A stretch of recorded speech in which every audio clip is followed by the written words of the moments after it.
Après avoir porté des chaussures orthopédiques réalisées spécialement pour son mariage, un Britannique de 61 ans a dû se faire amputer des orteils plusieurs mois après.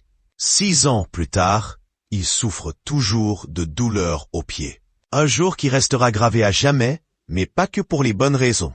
Le 27 juillet 2019, Martin Ralph s'est marié avec sa compagne Melissa, comme le rapportent le New York Post et Manchester Evening. Atteint de diabète, ce Britannique de 61 ans portait depuis plusieurs années des chaussures orthopédiques. Pour son grand jour, il a donc souhaité avoir des chaussures de cérémonie sur mesure assorties à sa tenue auprès du Buckinghamshire Healthcare NHS Trust.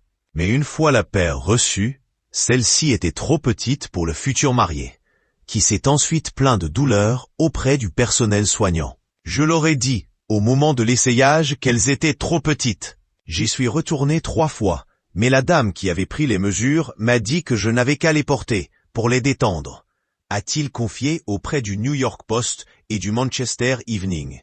Des douleurs permanentes 6 ans après, le jour du mariage, la douleur ne partait pas. Martin Ralph a donc décidé de retirer ses nouvelles chaussures pour enfiler celles qu'il avait l'habitude de mettre.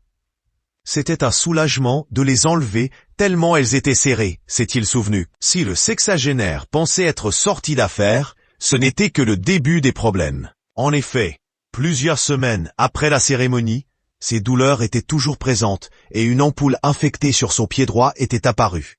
À l'hôpital, ils m'ont dit que j'allais perdre soit mon orteil, soit ma jambe. Ils m'ont opéré pour nettoyer.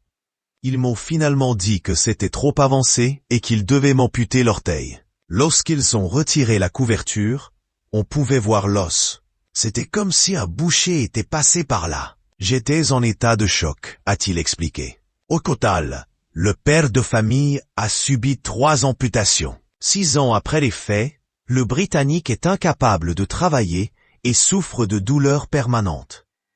Il a poursuivi en justice le Buckinghamshire Healthcare National Health Service Trust pour négligence.